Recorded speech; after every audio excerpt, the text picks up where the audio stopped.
All right, we're talking about function extraction. So one of the things that's really cool about functions is how reusable they are. And so if we have like a big problem, think about the black box.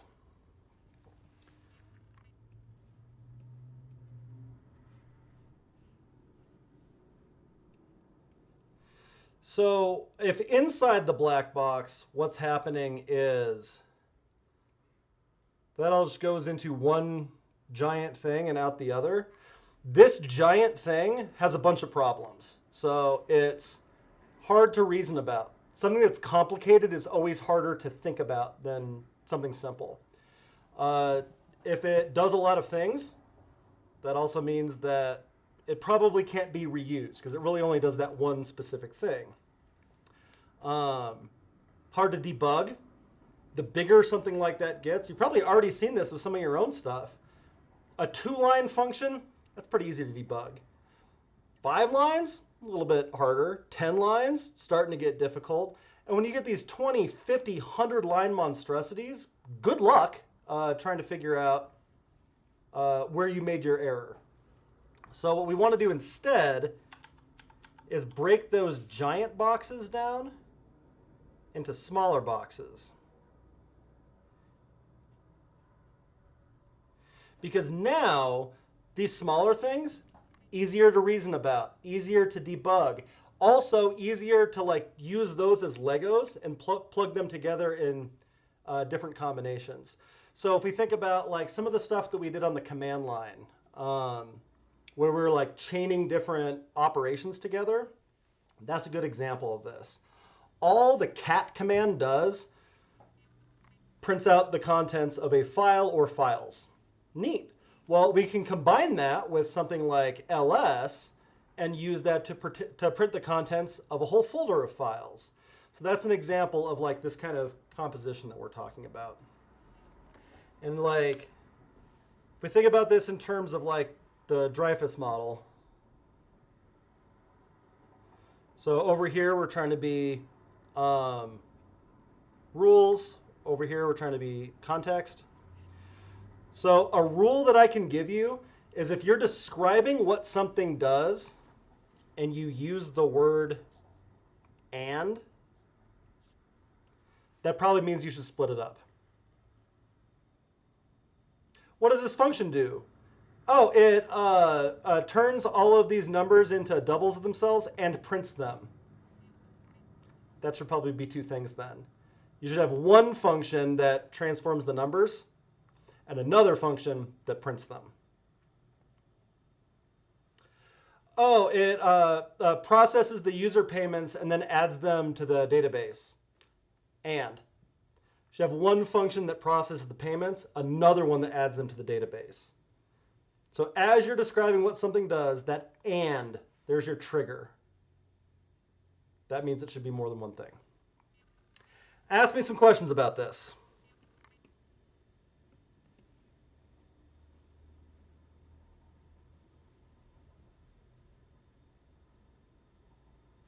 You said it should be more than one thing, as in more than one function, right?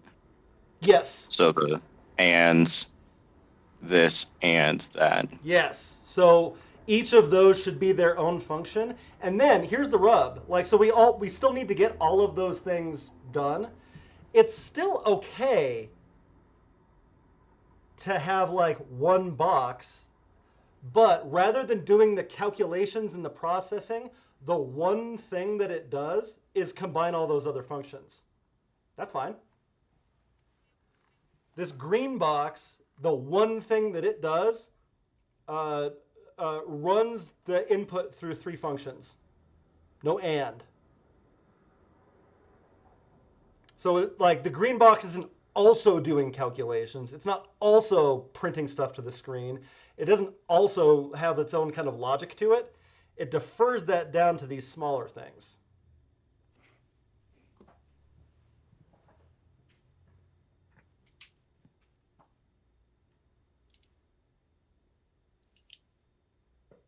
More questions? So in the JavaScript arrays exercise, for example, when we had to say remove 0 through 9 Yeah. and add ch, those should be separate functions. So that's a great one. Let's use that as a starting place. So let's pull up JS arrays exercise.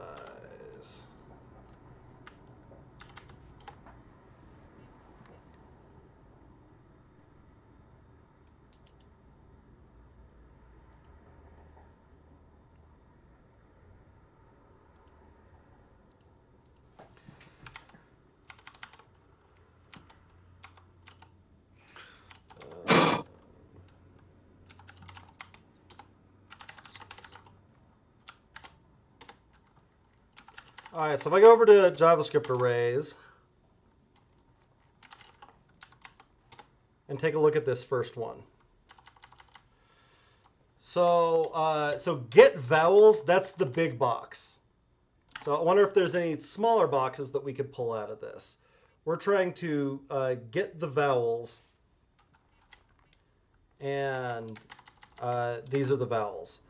So this one is probably fine as one function because how would you describe what it does? Well, it gets the vowels. Not gets the vowels and prints them. That should probably be two different things. Not gets the vowels and the Spanish characters. That would be two different things. So this one I think you're probably fine to do as one function. But if you did want to print them, you could do that outside. Like the way that you were probably doing that was just something like get vowels. But it would be totally reasonable to make like a print vowels function that takes in vowels and then prints them. But here's the thing that you notice. As soon as you start doing that kind of stuff, so like then you'd say something like get vowels and print vowels. What you start noticing the second you start like breaking these things down smaller, I called this function print vowels. What about this is specific to vowels? Like nothing. If I change the variable names to just like random stuff, it takes in an X and then prints it. That's not vowel specific. Really, that's just print. So that I could say it takes in a string and then prints it. And then that becomes a totally generic reusable thing. That's how you turn the big box into the smaller boxes. As you start looking at those little pieces all on their own, you start seeing what they do abstractly. And then you can describe them that way. And then you get much clearer communication. So let's look at one where we might break it down further.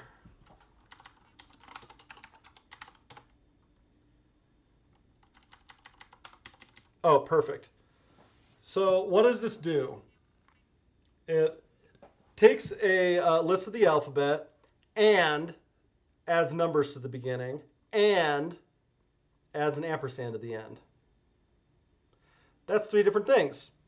So maybe that can be three different functions. So maybe I do something like, I've got like an add numbers function. Okay, well, what would that get? It would maybe take in an alphabet and then return that alphabet with the numbers at the beginning. So that might be something like numbers are 0, 1, 2, 3, 4, 5, 6, 7, 8, 9. And then I spread the numbers and the alphabet. Look at that. Simple. easy to debug, easy to figure out what it does. Well, it's not add numbers, call it maybe prepend numbers. And what's cool about that, let's make it generic.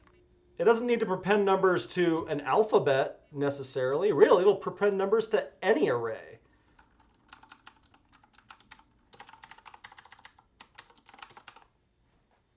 Now it's generic. So then if I want to have this alphabet have numbers to, alphabet with numbers would be prepend numbers alphabet. So the other and was adding an ampersand. So it might be append ampersand. And otherwise it kind of works the same way. So this could be return whatever the array is with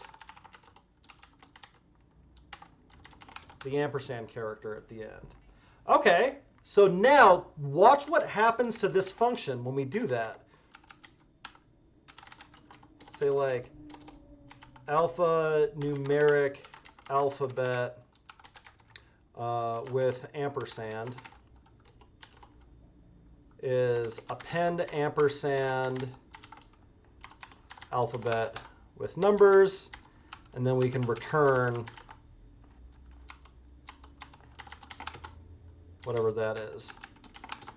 So all this function does now is like kind of coordinate those other two functions. That's a lot clearer. Now each of these functions really just does one thing. And if it were me, alphabet would probably be passed in here too. So then that becomes that, and really it's that, and really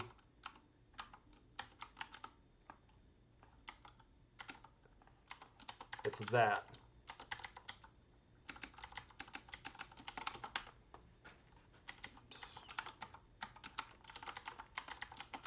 So if I simplify that down, now I've got one function that does one thing, another function that does another thing, and then one function that just kind of coordinates the other ones.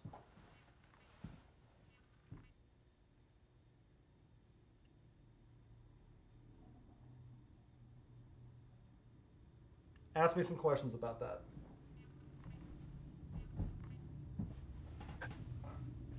Just to confirm, so a lot of these, like these generic ones that we can, that are kind of like reusable in our code, they're only reusable as long as it's within that one big box. But if you're creating several big boxes, you're going to have to restate it later if you want to use the same code, right? For now.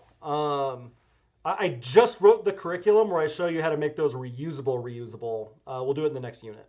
But the idea is that we could then put these in totally different files and then import them into any file where we wanted to use that. So that's Would how those we do be in what the you're talking about. Would those be in the CSSs or in something different? They'd be in something different. So I'll show you what it looks Okay. like. We could maybe have a file in here called utilities.js.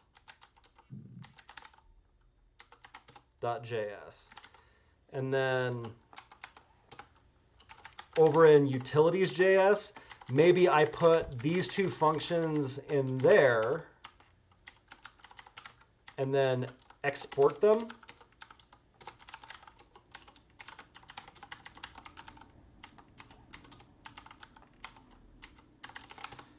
And so then any file I have that wants to reuse these could import it with let's see, append ampersand and prepend numbers. So that's how you get it to be like reusable. We're not doing any of this stuff in this unit because it gets complicated pretty fast, but that's how you would make it actually generic.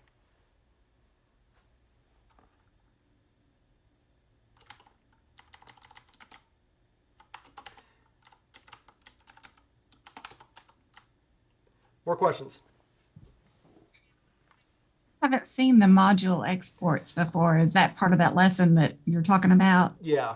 Okay. And really, I'm not going to have you do module.exports anyway. There's a newer syntax for this, just called export. But yeah, I got a whole curriculum around it. There's nothing you'll need to do in the next couple weeks that needs that.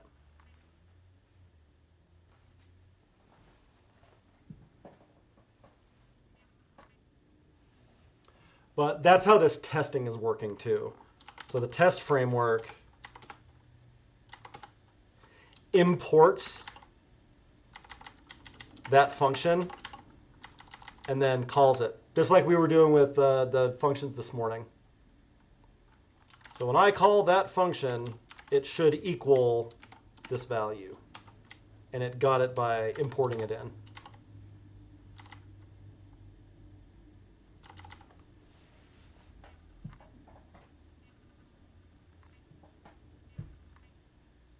More questions about extracting functions?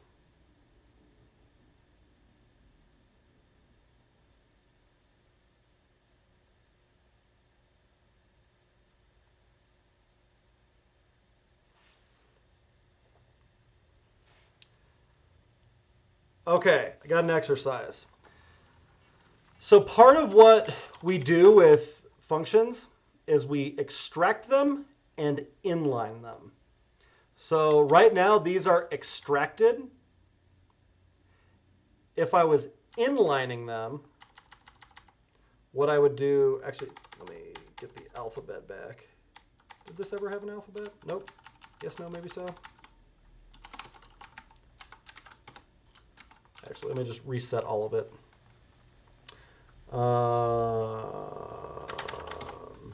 Get checkout master.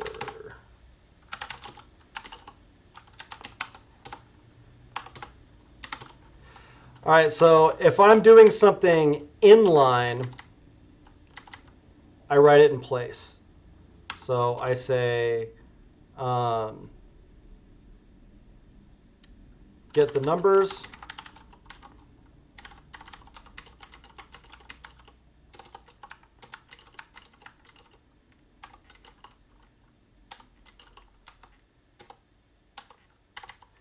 And then I say, alphanumeric alphabet equals spreading the numbers and then spreading the alphabet. And then the alphanumeric alphabet with amp is the alphanumeric alphabet with an ampersand at the end, and then I return it. Inline. To extract it, prepend numbers takes in an alphabet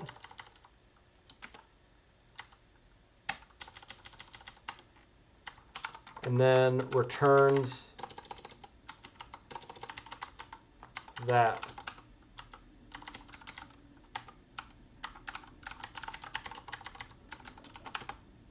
Okay, I've extracted that function out of it.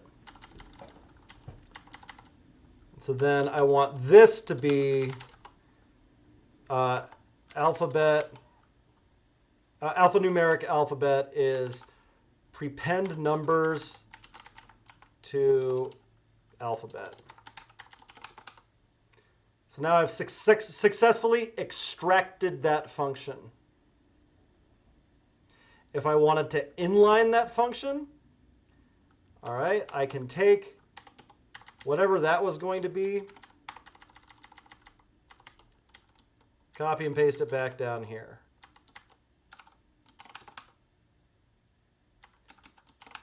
Now I've inlined it. What I want you to do is work through this number 2 and like just back and forth, build and burn style. I want you to work on extracting functions and then inlining functions. Go back and forth. And the reason that we're doing this is like in this particular case, I probably wouldn't extract the functions. I'd probably do it all in line. But it's not possible to know which one of those is better unless you see them both. So like a bread and butter kind of task that you do as a programmer is inline, extract, inline, extract, and then deciding which one makes the code easier to follow. So that's what you're going to practice.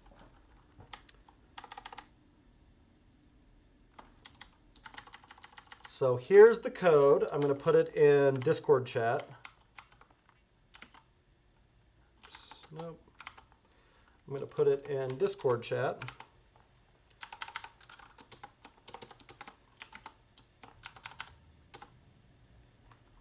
And I'm going to throw, no, I'm not going to do this within box. I just want you to take 10 minutes. 10 minutes, go back and forth. Inline, extract, inline, extract, inline, extract. Many times as you can in 10 minutes.